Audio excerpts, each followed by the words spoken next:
I entered a fake marriage out of necessity, but now I'm starting to fall in love with my wife and don't know how to deal with it. Posted by you/Spate. This is all a very complicated and sad situation.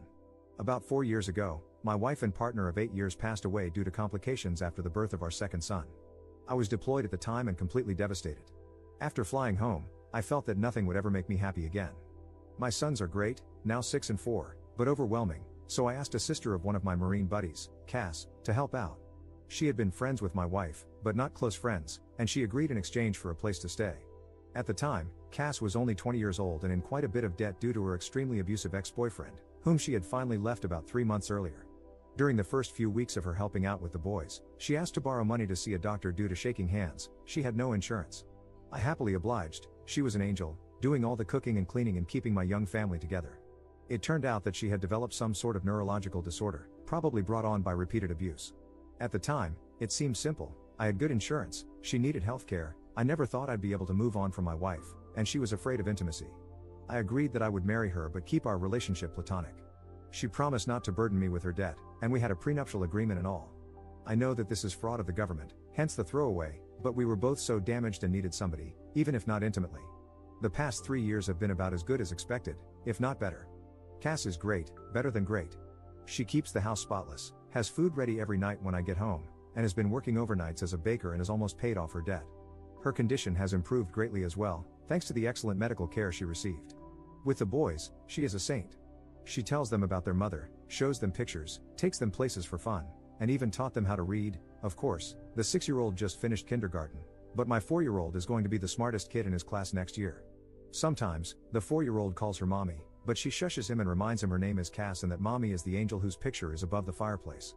Once her debt is fully paid off, the kids are in school, and she saves up a bit of money. She plans to go into a nursing program. Our relationship is still platonic but very caring. I've cried on her shoulder more times than I can count, and she's done the same. One night, I was very stressed out and yelled at her about something pretty inconsequential. She had taken my sons to see Santa without me. She, of course, became quite frightened, but we worked it out, and I even offered to pay for her to see a counselor. She didn't. That was 2 years ago, and while we've had minor fights since then, we've been able to work through them. She seems to understand me whenever I'm hurt, upset, or angry, and she's calming in a way that I can't explain. The problem, Reddit, is that I think I might be falling for her. I've been noticing little things, her scent, her smile, her laugh. The way she smiles with her eyes when she sees me, how much my boys love her. Not to mention that she's gorgeous, hardworking, and one of the strongest people I've ever encountered. A few nights ago, I almost kissed her after we had put the boys to bed, and her hugs goodbye have started lasting a little bit longer. The other day, she was taking a nap in my bed, she was washing her sheets, and I wanted to join her. Not to have sex with her, just to lay with her, hold her, and kiss her. I don't know what to do or how to even bring this up. It's been 4 years since my wife died. I can only think of a quote from A Song of Ice and Fire in which a character says, "When the sun has set, no candle can replace it," meaning that since his true love has died, nobody could replace her. That's how I used to feel, but there have been days when my thoughts are occupied with Cass, and I haven't even thought about my wife. I feel bad about it, and I still miss her, but I never thought I'd be able to move on. I feel guilty and disloyal. At the same time, I want her, not just sexually or physically, but romantically. I want to be intimate with her, not just as friends. I don't know how to bring it up. I don't want to scare her or make her uncomfortable, but this is becoming more difficult than I could have ever imagined. I was thinking about asking her to get dinner, just the two of us, and bringing it up. But what if she refuses? How can I gauge her interest? If it means anything, the other day she was having a hard time with the boys, they were restless and out of hand, so I brought her home some of her favorite flowers. She was extremely giddy, gave me another lingering hug, and even gave me a quick kiss on the lips. I was taken aback, but she pranced around, finishing dinner and putting the flowers in a vase. What does this mean? Edit. Screw it. It's been an hour on here, and you've convinced me to tell her. I've called her favorite fancy restaurant and made a reservation. Her brother agreed to babysit and let her/me stay at his place tonight if she isn't into it or feels uncomfortable. She paid off her debt this morning. Apparently, she just texted me a picture of the check, and next week is our 3-year anniversary, so that's the prelude. I'm going to tell her at dessert. I'm nervous as hell. Update 1 day later. Last night was hectic at first. Our younger son ate what he called a giant fuzzy spider, and Cass wanted to take him to the hospital, even though he was fine. Her brother, we'll call him Joe, told her he'd take care of it and basically forced her out of the house to celebrate getting out of debt. She really didn't seem like she wanted to go. At all. I was getting nervous. We got to the restaurant pretty early, but luckily, they had a table.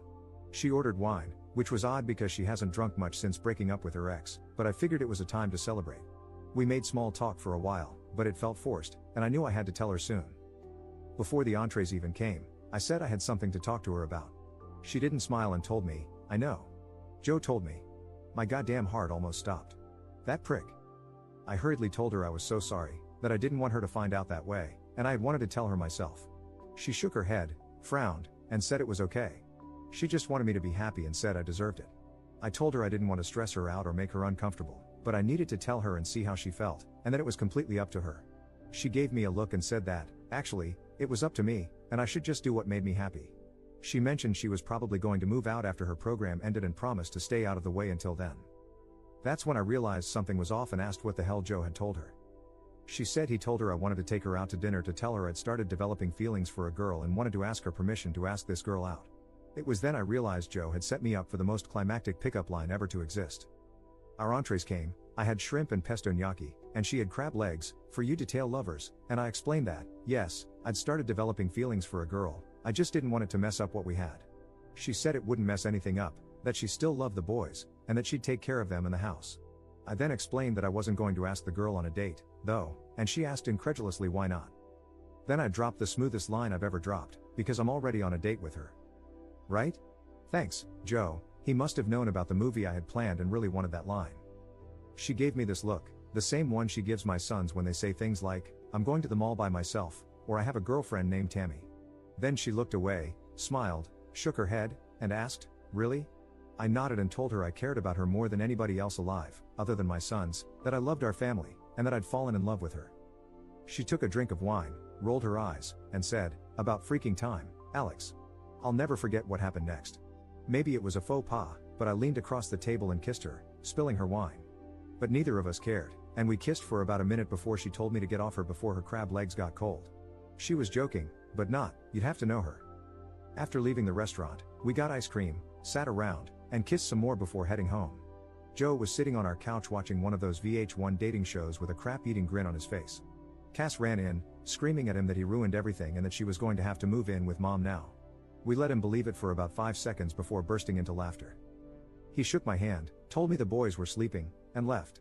I picked Cass up, kissed her, and carried her to my room, where we, well, made out for like 2 hours and snuggled the hell out of each other. She isn't ready for anything else but emphasized yet. I'll give her all the time in the world. At one point, the youngest came in because of a nightmare and brought his dog, a golden retriever puppy, claiming the doggy was scared. So, of course, we let him in. I woke up early to make everyone breakfast, and, of course, deliver it, and am about to go kiss my wife goodbye before asking my boss for the second half of the day off to spend more time with her while the boys are at school and preschool. Sorry I haven't replied to everything, I was a little busy, but thank you all for the support. Second update 2 months later. Hey everybody. I hope your workday is going well. My day has been crazy, but everything has been going wonderfully lately. It was somewhat strange at first explaining it to our friends and family, but most of them had already caught on, including my sons, who act as if nothing has changed. I'm pretty sure the little buggers knew the entire time. Anyway, last night I came home, and Cass was out of it. Dinner was burnt, which is no big deal, I can't cook well either, but it's out of character, and she was drinking lightly, only 1 or 2 glasses of wine. I asked her what was wrong, obviously concerned, and she told me that her ex-boyfriend, 30M, got parole last week. I was flabbergasted, as she should have been able to testify at his parole hearing, I believe. Apparently, the crime for which he was incarcerated was unrelated to the abuse, which I had always assumed was the reason, but Cass had been one, assured it would put him away for at least a decade, and 2, far too afraid to testify against him or press charges. Apparently, he'd been arrested for this felony, and while he was being held, he asked her to post bail. Instead, she asked my first wife for help moving out and moving on. I don't know what to do. I don't think we have any legal way to put him back in prison. She knows she should have gone to the police and feels guilt-ridden and upset about it now. I know she's going to be safe because if he tries to contact her, I'll take legal action to ensure he doesn't come near her. I've taken off work today, but I've promised that even when I go back, I'll have my buddies stopping by throughout the day. But I don't know how to make her feel safe. I've contacted my lawyer about filing a restraining order, and he said it shouldn't be too hard, but she's a mess. I just don't know how to make her believe that she's safe. I doubt this piece of crap will come around, but I know what I'll do if he tries. Third update 1 year 3 months later. Hey Reddit. First of all, I'd like to apologize for not keeping you guys updated. I've honestly just been pretty occupied with life lately. Last night, I had trouble sleeping. I was browsing the internet when an article about Reddit popped up, And I thought, I wonder how those nice people are doing. Then I signed in and realized that a lot of you really care about how my life is going with Cass. The answer is, pretty well now. Things got tough for a while when her ex was released from prison last year, though. She was so afraid that he'd contact her. Until he did. I remember that night like it was 5 minutes ago. Somebody rang our doorbell, and the oldest son answered. He asked for Cass. She told the boys to go upstairs, gave me a look, and I knew. But she didn't look scared. The crapstain apologized, begged for forgiveness, and asked for a second chance. She was so brave. I wanted to kill him, but she told him no and asked him to leave. He did, and he tried to contact her a few more times before we got an order of protection against him. Last I heard, he moved upstate to live with his dad or something. Around this time, her brother Joe also got into a really bad car accident and ended up having to move in with us for a while. He's a great guy and one of my best friends, so we didn't mind, but it was a stressful time. About 7 months ago, we finally, consummated our marriage, I guess you could say. The boys are doing great and are really happy. Cass got a pretty good job, although I think she's working too much overtime, and loves it. We're expecting our first child in February and couldn't be more excited. You could say that life is pretty good. Fourth update 7 months later. It's a girl. Sorry for not updating, it was a pretty rough pregnancy, and Cass has put her foot down about wanting more. I guess 3 is enough, but everything turned out great. Little Therese was 21 inches and 9 pounds at birth, and as bald as I am. She's way easier than the boys were, she hardly ever cries and is the most photogenic baby ever. Our youngest son is completely smitten and always tries to help, it's less cute than you'd think. Joe is also doing okay. His back is still bothering him, but he's dating a girl who actually went to my high school, 2 years younger than me, though. He's pretty happy with her, and we're all very happy for him. Other than new fatherhood, not much to update. I'm home watching the baby today while Cass is out, so I should be around for a while. Fifth update 9 years 9 months later. Hey guys, it's definitely been a minute. I ended up making another account a few years ago to follow things I'm interested in. Don't get me wrong, everyone was nice enough, but I kind of just wanted to start over with an account where nobody could easily find my life story, lol. I'd see this account pop up every few years and always think about updating, but there was either nothing huge to update anyone on, or I just wanted to step away from it, I guess. Sometimes it felt like my life was being overshadowed by this great love story that everyone thought represented every moment of my life. Then they made a movie, and no, I wasn't involved, didn't see it, and I'm not going to. I guess the happy updates are that we did end up having another baby, unplanned, but we love him so much. I had kind of put off getting a vasectomy but took care of that right after. Cass finished school and has a great job where she's moved up a lot, actually. I got out of the military and have been working a civilian job. Our dog passed 3 years ago, but we got another puppy a few months ago. The older boys are doing great in high school and sports, they both made varsity their freshman year and are so kind. Our younger two are also doing great, happy and healthy. I got a new job during COVID and love it. Her condition continued to improve and is now completely managed with therapy and medication. The bad updates, I'll start with the worst one, which is that Cass's brother passed away 4 years ago. He got into some trouble about a decade ago and never really got himself back together. We were both devastated. It felt like everything went gray in our lives, and we were struggling to stay afloat emotionally, if that makes sense. I threw myself into work and one of my hobbies, and she became severely depressed, even quitting her own hobby to focus on work and the kids. After a while, we were basically just roommates raising kids together. I don't know. Hindsight is 20/20, and I think we just didn't focus on each other because we were too focused on ourselves. About 7 months ago, I asked for a separation and moved out. She was devastated and didn't agree with it at first, but eventually, she accepted it. I didn't cheat on her, but I definitely saw how other marriages in our friend group worked and realized that she barely asked me about my day, my hobbies, or anything anymore. Everything we talked about was bills, kids, or adult responsibilities, not the fun things we used to do even when we had kids. I found myself talking more to friends about my feelings and hobbies than I was to her. One of those friends was a woman, but it was just talking, nothing physical. Even looking back, I don't think it rose to the level of an emotional affair, but I also know I was more excited to talk to this woman at one point than I was to Cass. I know all marriages have mountains and valleys, but this valley felt endless. I reasoned that we'd had a great almost 15 years, and nobody could take that away from us, but we deserve to be happy. I've dated a little here and there, but nothing serious. My 2 older boys stopped talking to me when we separated and wouldn't come over. I know Cass has tried to encourage them to visit, but they're stubborn. I think they blame me. She says she hasn't told them anything, but I don't know. The younger ones were coming over every other weekend and whenever I asked them to. Around September, I realized I'd made a huge mistake. Unfortunately, around that same time, I found out she'd started seeing someone else, a woman she used to work with. I felt like I'd completely ruined my life and went to a dark place. I was drinking a lot, both alone and at bars when I didn't have my kids. There were a few incidents where we fought, really fought. Sometimes she wouldn't let me talk to the kids, saying she knew I'd been drinking, which hadn't been an issue when we were together. I got mad and said some things I now regret. I quit drinking around the holidays, about a week before Christmas. It was hard with all the parties, but I'm glad I did. Since then, I've been asking for more time with the kids and trying to reach out to my older two. Now, my younger kids come over almost half the time, and my second oldest sometimes joins them. The oldest was nice to me when I came over for the holidays, but he doesn't answer my calls or texts. The kids and I are all in individual therapy. I'm not sure where to go from here. I asked Cass if she wanted me to take the kids for Valentine's Day, but she said she didn't have plans. She ended things with her girlfriend a few weeks ago. I kind of joked that we could hang out since we'd both be alone, but I don't think she realized I was serious. I was, and still am. I can see things more clearly now that I've been sober for a month. Not 100%, but I know I wasn't a full-blown alcoholic.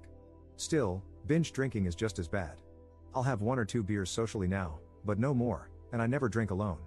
There's no alcohol in my apartment. The reason I don't know where to go from here is that she's so happy right now. She looks happier and seems happier than she was when we were together. Even though she and her girlfriend broke up, she's happy. I wonder if I was holding her down. A few months ago, she told me she wasn't interested in divorcing, or at least, she wasn't going to file. She said she'd appreciate a heads up if I did because she'd want to work with me. I don't want to get divorced. I don't want to be separated.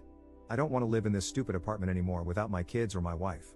I don't think it's an easy fix where I can just take her out to dinner and tell her how I feel.